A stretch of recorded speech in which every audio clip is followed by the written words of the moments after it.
आज का टॉपिक जो है वो आपको समझ आ गया होगा, नोबेल प्राइज़ विनर्स। ये जो लिस्ट रहने वाली है वो इंडिया के जो नोबेल प्राइज़ विनर्स है उनकी लिस्ट रहने वाली है। एग्जाम में क्वेश्चंस आते रहते हैं। ये टॉपिक इसीलिए आपके लिए इम्पोर्टेंट रहने वाला है और कुछ ट्रिक्स भी आपसे शेयर करने वाला हूँ ताकि आपके लिए थोड़ा ईजी बन जाए। और आप जो कनेक्टेड है इस चैनल से उनको पता होगा, जीके मेरी जान के नाम से एक प्लेलिस्ट हम स्टार्ट कर चुके हैं। ये उसी प्लेलिस्ट की आज थर्ड वीडियो रहने वाली है, जीके मेरी जान प्लेलिस्ट की। यहाँ पर आपको इस तरह की और कई सारी वीडियोस आने वाले टाइम पे मिलती रहेंगी। स्टार्ट करते, ज़्यादा टाइम नहीं वेस्ट करेंगे। नोबेल प्राइज़ विनर्स इंडिया वाली कैटेगरी में सबसे पहला नाम जो आता है वो यहाँ पे रविंद्रनाथ टैगोर जी का नाम सबसे पहले देखने को मिलेगा। तो कौन से साल इन्हें नोबेल प्राइज़ से सम्मानित करा गया था? 1913 का वो ईयर था। और कौन सी फील्ड में नोबेल प्राइज़ दिया गया था? तो लिटरेचर वाली फील्ड थी जिस फील्ड में इन्हें नोबेल प्राइज़ दिया था। अब कौन सी फील्ड में? देखो, रविंद्रनाथ टैगोर इतना बड़ा नाम है, इतना बड़ा नाम है, और नाम याद करना फिर नाम लिखना, इसके लिए कोई इंसान लिटरेट यानी कि पढ़ा लिखा होना चाहिए। लिटरेट होगा तभी वो इतना बड़ा नाम सही स्पेलिंग लिख पाएगा। तो रविंद्रनाथ टैगोर जी की बात करेंगे, लिटरेचर की फील्ड में मिला। इस तरीके से आपको अगर भूल जाता है कौन सी फील्ड में मिला था, आपने ऐसे कवर करना है। और 1913 में मिला था। अब ये ईयर आपको खुद याद करने पड़ेंगे। वैसे आप 18 में एक ऐड कर दो 19, और स्टार्टिंग में मिला था 1913 में जाके मिला था, ऐसे भी कर सकते हो। तो रविंद्रनाथ टैगोर जी की बात करेंगे, ठीक है 1913 में मिला था, लिटरेचर की फील्ड में मिला था, तो ये है रविंद्रनाथ टैगोर जी।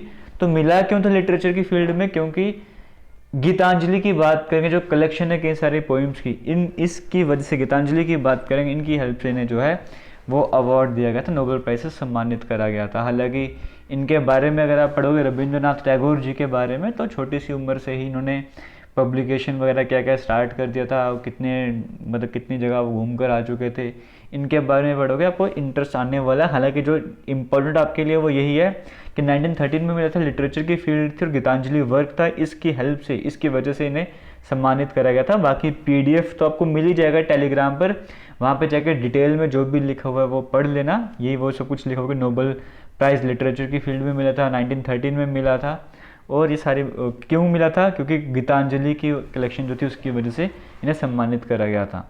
तो पहला नाम क्लियर हो गया, रविंद्रनाथ टैगोर हमने कहा, पहला नाम का रविंद्रनाथ टैगोर जी की बात करी। इतना बड़ा नाम है, कोई लिटरेट होगा तब भी कर पाएगा, तो लिटरेट से बन गया लिटरेचर। और 1913 का साल था, आ रहता है 18 नंबर पे, ई आता है 1 नंबर पे, तो 18 और 1 ऐड कर दोगे 19 बन जाएगा, तो 19 आ गया।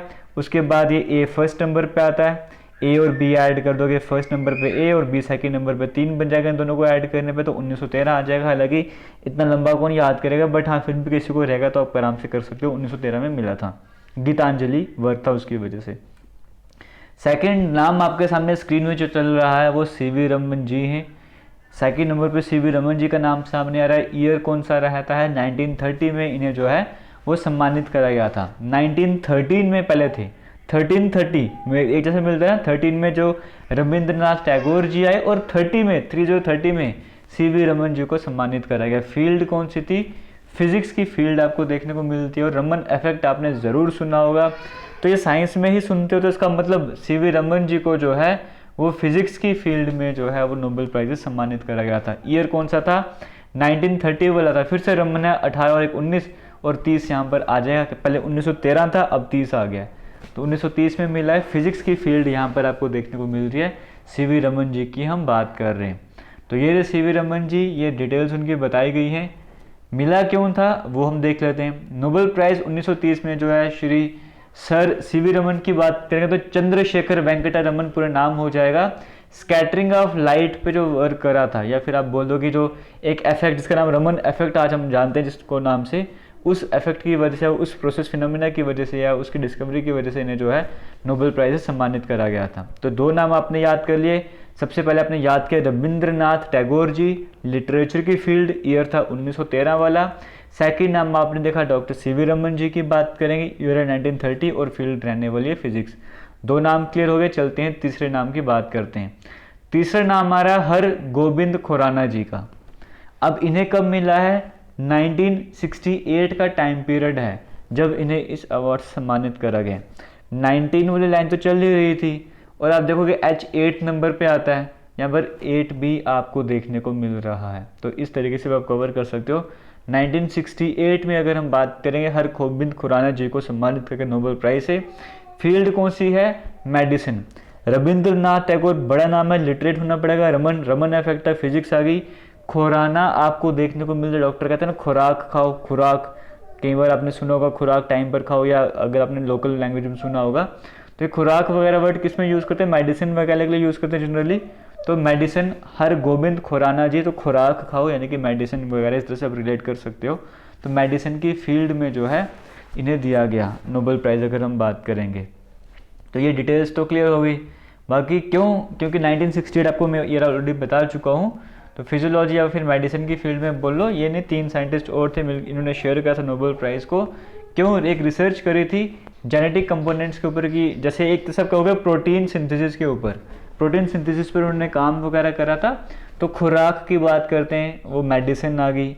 और मेडिसिन क्यों कहानी है? प्रोटीन के लिए। तो प्रोटीन सिंथेसिस आप याद करोगे, यहाँ से भी आपका काम चल जाएगा। जिनों नाम याद आ गए, रविंद्रनाथ टैगोर जी भी हो गया, doctor C we Raman ji भी हो गए, हरगोबिंद खुराना जी भी हो गए। अब चलते हैं हम 4th नंबर पे, मदर टेरेसा आपको नाम देखने को मिल रहा है। मदर टेरेसा की बात करेंगे, ईयर है 1979 और फील्ड यहाँ पर आ रही है पीस वाली फील्ड आपको देखने को मिल रही है। ऑब्वियसली पता है मदर है तो मदर शांति चाहती है, माँ शांति चाहती है, तो पीस आप इस तरीके से याद कर सकते हो। तो माँ को शांति पसंद है, तो मदर टेरेसा फील्ड रहने वाली पीस। 19 वाली सीक्वेंस ही चल रही है और बाकी 79 है। 79 आप बना लो जैसे मर्जी करके, तो अपने हिसाब से, मुझे तो कुछ समझ जुगाड़ दिख नहीं रहा, लेकिन 1979 आप आराम से बना सकते हो यहाँ पे।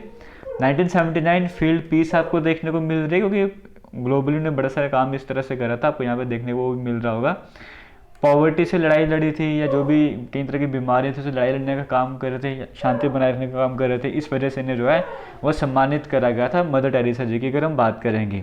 आगे चलते 5th नंबर आपको यहाँ पर देखने को मिल रहा है, एस चंद्रशेखर आपको देखने को मिल रहा है। और एस चंद्रशेखर जी की अगर हम बात करेंगे, ईयर था यहाँ पे 1983 वाला और फील्ड थी यहाँ पर फिजिक्स वाली। तो यहाँ पर एस चंद्रशेखर जी की बात करेंगे, 5th नाम आपको देखने को मिल रहा है 1983। ये ईयर आपने ज़रूर सुना होगा 1983 की अगर हम बात करेंगे। अब क्यों मैं ये 1983 बोलूँ, ये सुना होगा, कमेंट सेक्शन में कमेंट करके बता दो। और फील्ड कौन सी है? फिजिक्स। देखो चंद्रशेखर यानी कि चांद की बात कर रहे हैं। चांद तारों की नॉलेज किसको होगी? जिसको साइंस की नॉलेज होगी सही तरीके से, है ना। एस्ट्रोनॉमी अलग हो जाएगा, साइंस की अलग चीज़ हो जाएगी, साइंस की नॉलेज होगी तो चांद तारों की नॉलेज अपने आप हो जाएगी। तो जब चांद की बात की, चंद्रशेखर जी की बात करी, तो फील्ड कौन सी आ जाएगी? फिजिक्स वाली आ जाएगी। 1983 का ईयर था, पूरे नाम सुब्रमण्यम चंद्रशेखर जी की बात करेंगे। इन्होंने अवार्ड आगे शेयर भी करा था, तो मिला क्यों था? Evolution of stars. स्टार्स याद करना, चांद तारे आपको बोले, तारों को स्टार ही बोलते, तो स्टार से रिलेटेड वर्क था, उस पर इन्हें नोबेल प्राइज दिया गया। तो 5 नाम आपने याद कर लिए, रिवाइज करवा दो। रविंद्रनाथ टैगोर जी थे, फिर doctor C we Raman ji आए, खुराना जी आए, मदर टेरेसा, चंद्रशेखर जी आए थे। आगे चलते हैं और नाम देख लेते हैं यहाँ पे कौन सा रहने वाला है।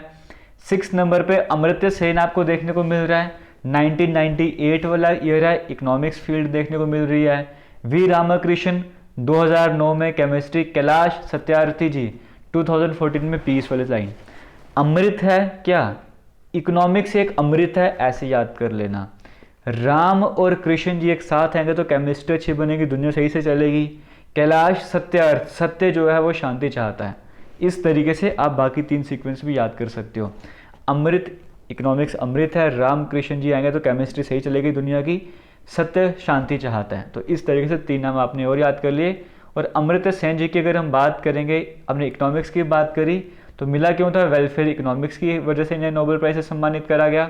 दूसरी तरफ अगर हम यहाँ पर अगर हम बात करेंगे, वी रामकृष्ण जी की बात करेंगे, केमिस्ट्री की फील्ड में मिला था, तो ये थोड़ा सा ब्लर आपको यहाँ पर देखने को मिल रहा होगा, क्लियर नहीं देखने को मिल रहा होगा। बट राइबोसोम्स की बात करेंगे, वो स्ट्रक्चर है उस पर काम कर सकते। कैलाश सत्यार्थी जी की बात करेंगे, इन्होंने भी एजुकेशन की बात करेंगे, पॉवर्टी वगैरह या मेनली एजुकेशन की बात करेंगे, उस वजह से इन्हें सम्मानित करा गया था। और लास्ट में लेटेस्ट आपको देखने को मिल रहा है वो ये आपके सामने अभिजीत विनायक बनर्जी जी की बात करेंगे। इन्हें भी इकोनॉमिक्स की फील्ड में मिला है और लेटेस्ट मिला है, और ये उनकी वाइफ भी थे, और ये ऐसा 6th मैरिड कपल है जिन्होंने जॉइंटली नोबेल प्राइज विन जीते थे। 2019 की हम बात कर रहे हैं। तो ये रहे नोबेल प्राइज की लिस्ट जो इंडियन थे, ये आपको PDF टेलीग्राम पर मिल जाएगा। और बाकी 2-3 नाम और भी हैं जो इंडियन ओरिजिन के नहीं थे, मतलब इंडिया के रहने वाले नहीं थे, बट हाँ इंडिया को बिलोंग कर रहे थे ना। तो वो कौन से 2-3 नामों की मैं बात कर रहा हूँ वो आप कमेंट सेक्शन में कमेंट करके ज़रूर बताइएगा। Thank you. जय हिंद। वीडियो को शेयर करते रहना।